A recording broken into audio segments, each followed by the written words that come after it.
ಓಂ ಶ್ರೀ ಗುರು ಬಸವಲಿಂಗಾಯ ನಮಃ.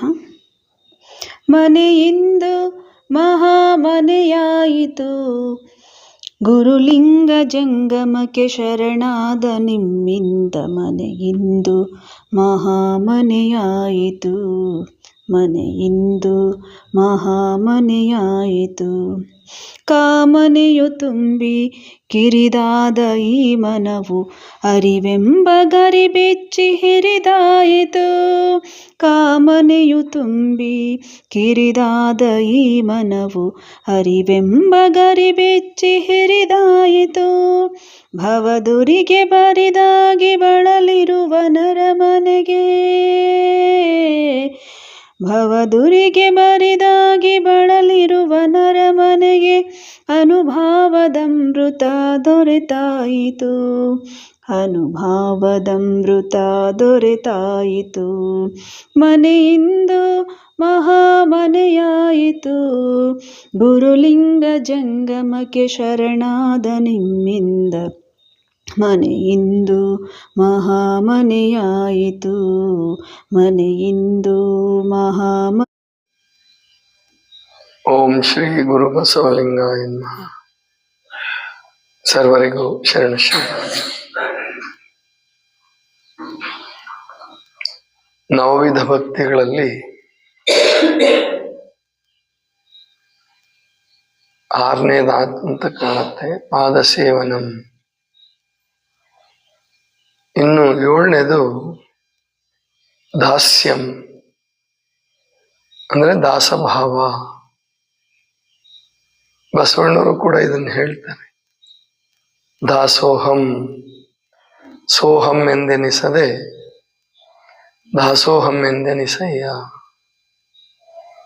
ಅಂದ್ರೆ ದಾಸ ಅಂತಂದ್ರೆ ನಾನು ಸೇವಕ. ಭೃತ್ಯಾಚಾರ ಅಂತಾನೆ ಒಂದು ಆಚಾರ ಇಟ್ಟಿದಾರಲ್ಲ, 5 ಆಚಾರಗಳಲ್ಲಿ ಭೃತ್ಯಾಚಾರವು ಒಂದು. ಭೃತ್ಯ ಅಂದ್ರೆ ಅದೇ ಕಿಂಕರ, ದಾಸ ಅನ್ನುವ ಅರ್ಥ. ನಿಮ್ಮ ಶರಣರ ಕಿಂಕರರ ಹಿಂಗೆ ಹೇಳ್ತಿರ್ತಾರೆ ಶರಣರು ಕೆಲವು ವಚನಗಳಲ್ಲಿ. ಅಂದ್ರೆ ನಿನಗೆ ಕಿಂಕರ ಅಲ್ಲ ನಾನು, ನಿಮ್ಮ ತೊತ್ತಿನ ಪಡಿದೊತ್ತಿನ, ಹಿಂಗೆ ಅಂದ್ರೆ ಪಡಿದೊತ್ತು ಅಂದ್ರೆ ತೊತ್ತಿನ ತೊತ್ತು ಅಂದ್ರೆ ಕೂಡ ಅಷ್ಟೇ ಸೇವಕ,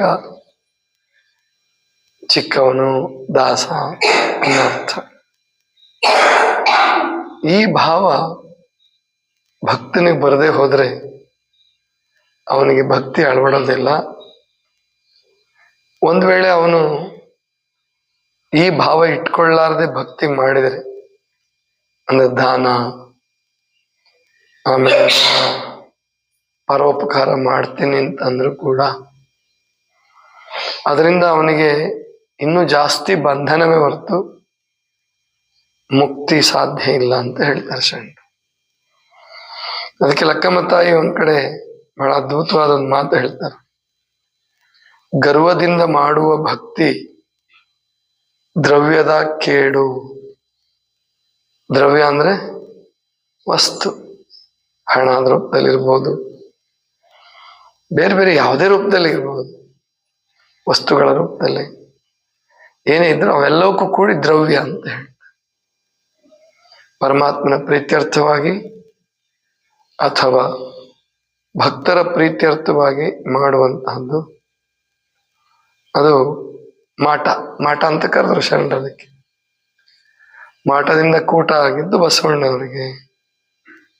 ಅಂದ್ರೆ ಕಾಯಕ ಮಾಡಿದ್ರು, ದಾಸೋಹ ಮಾಡಿದ್ರು, ಕಾಯಕ ಮಾಡಿದ್ರು, ದಾಸೋಹ ಮಾಡಿದ್ರು. ದಾಸೋಹದಲ್ಲಿ ಒಂದು ಭಾವ ಇದೆ. ಈ ಪ್ರಾಯಶಃ ಒಂದು ಜನ ಸಾಮಾನ್ಯ ದಾಸ ಅಂತ ತಿಳ್ಕೊಂಡ್ ಕೂಡ್ಲೆ, ದಾಸ ಅಂತ ಕೇಳಿದ ಕೂಡ್ಲೆ ಅವನು ಏನು ಇಲ್ದಿದ್ದವನು, ಭಿಕ್ಷುಕ ಅಂತ ಲೆಕ್ಕದಲ್ಲಿ ತಗೊಂತ.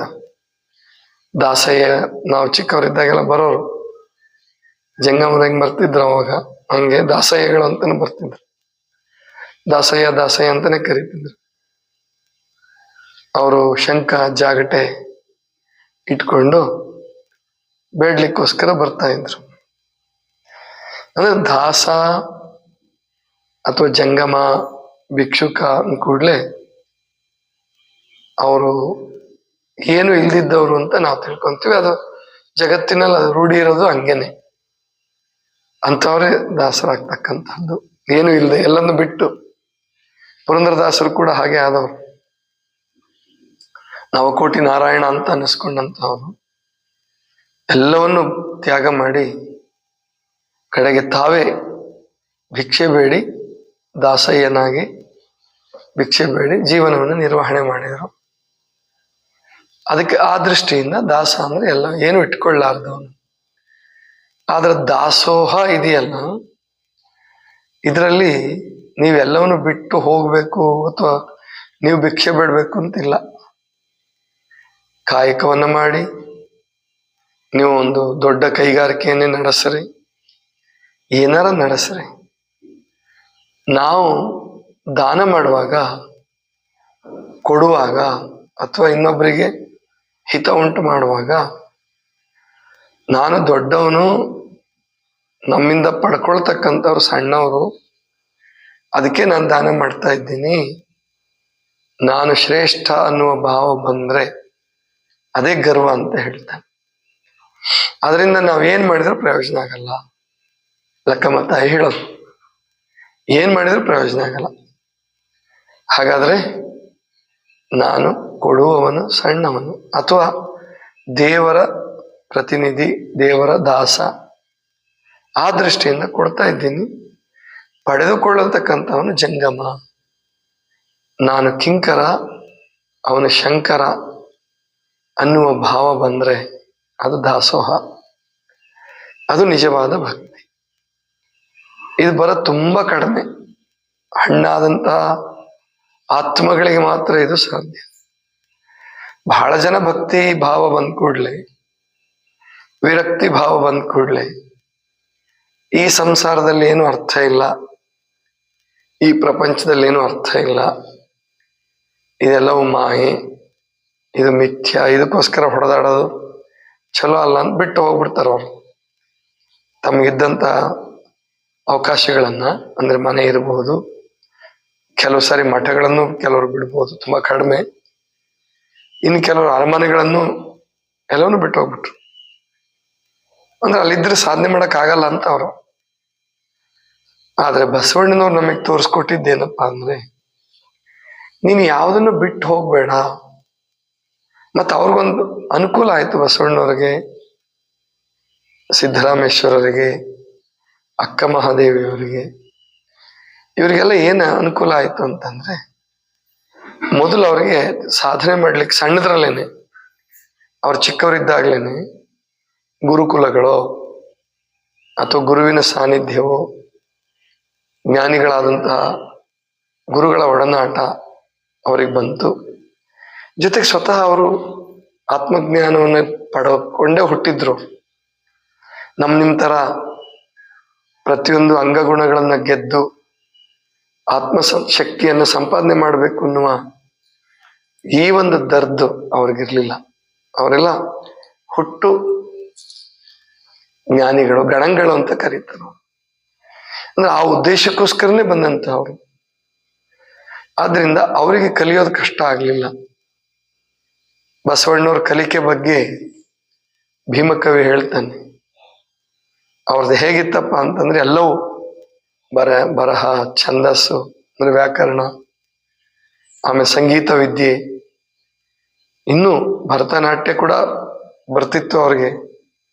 ಅಷ್ಟರ ಮಟ್ಟಿಗೆ ಅವರು ಅದು ಹೆಂಗಿತ್ತಪ್ಪ ಅಂದ್ರೆ, ಈಗ ನಾವೊಂದು ಮನೆ ಇದೆ ಅಂತ ಇಟ್ಕೊಳ್ಳಿ, ಆ ಮನೆ ಒಳಗಡೆ ನಾವು ಶೃಂಗಾರದ ಸಾಧನಗಳನ್ನ, ಸಂಪತ್ತನ್ನ ಒಂದು ಮನೆ ಒಳಗಡೆ ತುಂಬ್ತೀವಿ, ಅದು ಹೊರಗಡೆಯಿಂದ ತಂದು ತುಂಬ್ತೀವಿ. ಹಾಗೆ ವಿದ್ಯೆಯನ್ನ ನೀವೆಲ್ಲ ಬಹಳ ಜನ ಹೊರಗಡೆಯಿಂದ ಸಂಪಾದನೆ ಮಾಡ್ತೀವಿ.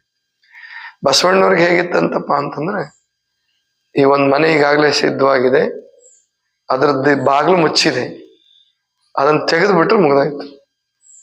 ಹಾಗೆ ಒಂದು ಕರ್ಟನ್ ಹಾಕಿದ್ದೀರಾ, ಅಥವಾ ಜವಳಿಗದ ಅಂತ ಹೇಳ್ತಾರೆ ಕನ್ನಡದಲ್ಲಿ, ಅದನ್ನ ಹಾಕಿದ್ದೀರಾ, ಅದನ್ನ ತೆಗೆದ್ಬಿಟ್ರೆ ಎಲ್ಲ ಕಾಣಿಸಕ್ ಶುರುವಾಗುತ್ತೆ. ಹಾಗೆ ಗುರುಗಳಾದಂತಹವರು ಬಸವಣ್ಣವರಿಗೆ, ಸಿದ್ದರಾಮೇಶ್ವರರಿಗೆ, ಅಕ್ಕ ಮಹಾದೇವರಿಗೆ, ಅಲ್ಲಮ ಪ್ರಭುದೇವರಿಗೆ, ಇಂತಹ ಕೆಲವು ಅವತಾರ ಪುರುಷರು ಅಂತ ಕರೀತಾರೆ, ಅವ್ರಿಗೆ ಕಾರಣಿಕರು ಅಂತ ಕರೀತಾರೆ. ಅವರು ಏನು ಮಾಡ್ಬೇಕಾಗಿಲ್ಲ, ಅದು ಸಹಜವಾಗೇ ಬಂದ್ಬಿಡ್ತಿತ್ತು. ಸ್ವಲ್ಪ ಕೇಳಿದ್ರೆ ಅವ್ರಿಗೆ ಗೊತ್ತಾಗ್ಬಿಡ್ತಾ ಇತ್ತು.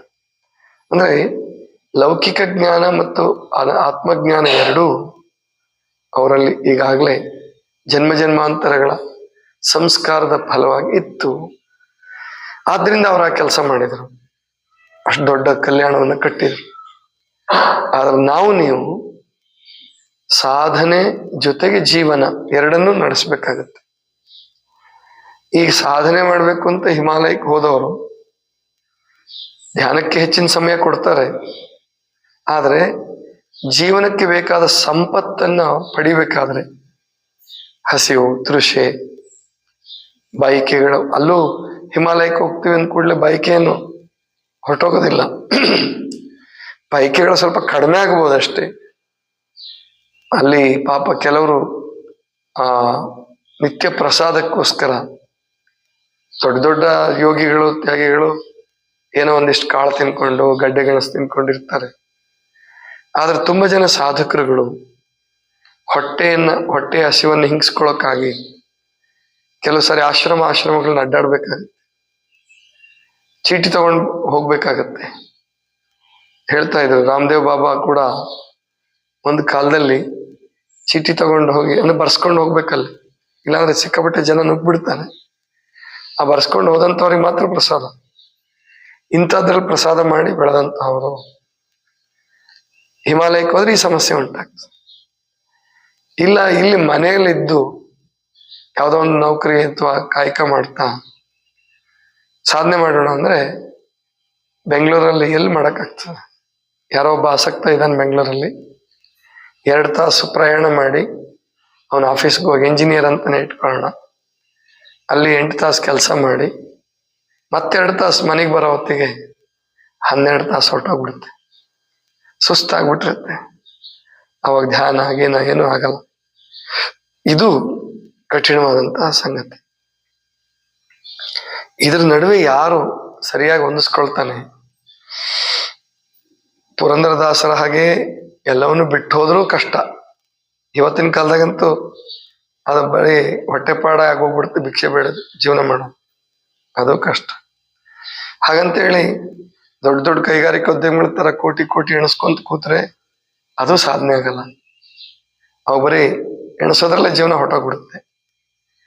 ಈ ಎರಡರ ನಡುವೆ ಪರಮಾತ್ಮನ ಸಂಬಂಧವನ್ನು ಇಟ್ಕೊಳ್ಳುವ ಜಾಣತನ ಇದೆಯಲ್ಲ, ಈ ಕಡೆ ದುಡಿಲೂ ಬೇಕು, ಆ ಕಡೆ ಸಾಧನೆಯನ್ನು ಮಾಡಬೇಕು. ಆತ್ಮಶಕ್ತಿ ಸಾಧನೆ ಮಾಡ್ಲಾರ್ದೆ ಸುಮ್ಮನೆ ಪ್ರಕಟ ಆಗಲ್ಲ. ಹಣ ಸುಮ್ಮನೆ ಬಂದ್ಬಿಡ್ಬೋದು. ಈಗ ಇಲ್ಲಿ ಕೆಲವು ದಾಸೋಹಿಗಳಿದ್ದಾರೆ, ನಮ್ಮ ಕುಮಾರಸ್ವಾಮಿಗಳಿದ್ದಾರೆ, ನಾವು ತಿಂಗಳಿಗೆ ಗುರುಗಳಿಗೆ ನಾವು ಇಷ್ಟಂತ ಕೊಟ್ಬಿಡ್ತೀವಪ್ಪ. ಹಿಂಗೊಂದು 10 ಜನ, 20 ಜನ, 30 ಜನ ಅಥವಾ ಒಬ್ಬನೇ ಬಂದು 1 ಕೋಟಿ ರೂಪಾಯಿ ಕೊಟ್ಬಿಡ್ಬೋದು. ಬಹಳ ದೊಡ್ಡದೇನಲ್ಲ, ಅದೃಷ್ಟವಶಾತ್ ಬಂದ್ಬಿಡ್ಬೋದು. ಆದ್ರೆ ಆತ್ಮ ಸಾಧನೆ ಹಂಗ್ ಬರಲ್ಲ. ನೀವು ಬೇಕಾದಂತಹ ಜ್ಞಾನಿ ಇದ್ರು, ಪಂಡಿತ ಇದ್ರು, ರೂಪವಂತ ಇದ್ರು, ಆರೋಗ್ಯವಂತ ಇದ್ರು, ಆತ್ಮಜ್ಞಾನ ಬರುತ್ತೆ ಅಂತ ಹೇಳಕ್ಕಾಗಲ್ಲ. ಅದಕ್ಕೆ ನಾವು ಧ್ಯಾನ ಮಾಡಲೇಬೇಕು, ಲಿಂಗ ಪೂಜೆ ಮಾಡಲೇಬೇಕು, ಲಿಂಗಾಂಗ ಯೋಗದಲ್ಲಿ ತಲ್ಲೀನರಾಗಲೇಬೇಕು, ಅದಕ್ಕೆ ಸಮಯ ಮಾಡ್ಕೊಳ್ಳೇಬೇಕು. ಇದನ್ನ ಯಾರು ಜೀವನದಲ್ಲಿ ಹೊಂದಿಸ್ಕೊಳ್ತಾರೋ ಅದನ್ನ ಅವರು ನಿಜವಾಗಿ ಸಂತೋಷಿತರಾಗ್ತಾರೆ. ಪುರಂದರದಾಸರದ್ದು ಒಂದು ಹಾಡು ಬರುತ್ತೆ, ಯಾಕಪ್ಪ ನೀನ್ ನನ್ನ ಕೈ ಬಿಟ್ಟೆ, ನಿನ್ನಲ್ಲಿ ಸಲಹಕ್ಕಾಗದೆ ಹೋದ್ರೆ ನನ್ನನ್ನ ಯಾಕೆ ನಿನ್ನ ಭಕ್ತನನ್ನಾಗಿ ಮಾಡ್ಕೊಂಡೆ ಅಂತ ದೇವರಿಗೆ ಪ್ರಶ್ನೆ ಕೇಳುವಷ್ಟು ಕಷ್ಟಗಳು ಬರುತ್ತೆ ಕೆಲವು ಸಾರಿ ಸಾಧಕರಿಗೆ. ಹೌದು, ಪ್ರತಿಯೊಬ್ಬರ ಜೀವನದಲ್ಲೂ ಇಷ್ಟು ಕಷ್ಟ ಬರ್ತದೆ.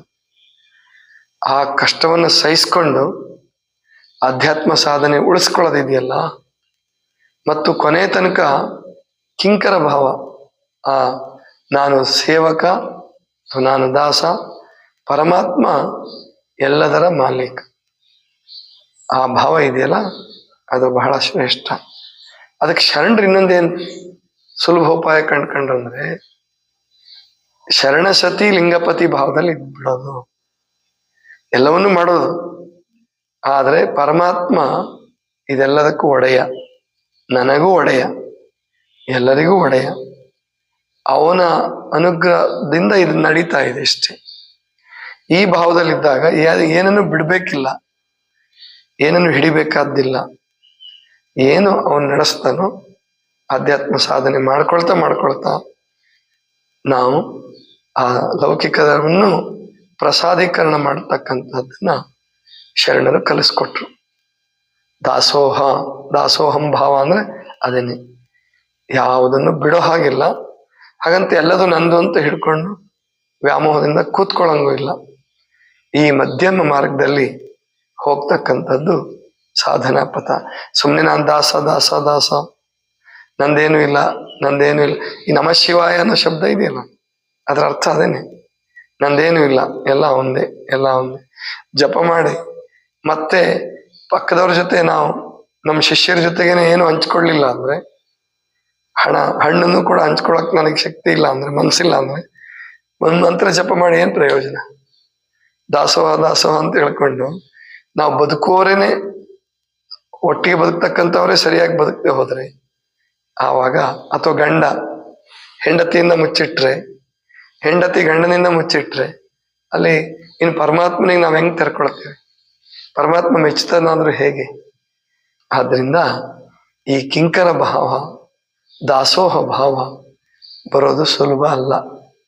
ಆದರೆ ಅದು ಕಠಿಣನೂ ಅಲ್ಲ, ಹಂಗಿದೆ. ಅದು ಬಹಳ ವಿಚಿತ್ರ ಇದೆ. ಅದನ್ನು ನಾವು ರೂಢಿಸ್ಕೊಳ್ಳೋದು ಕೂಡ ಒಂದು ಭಕ್ತಿ. ಇದು 7ನೆಯ ಭಕ್ತಿ, ದಾಸಭಾವ.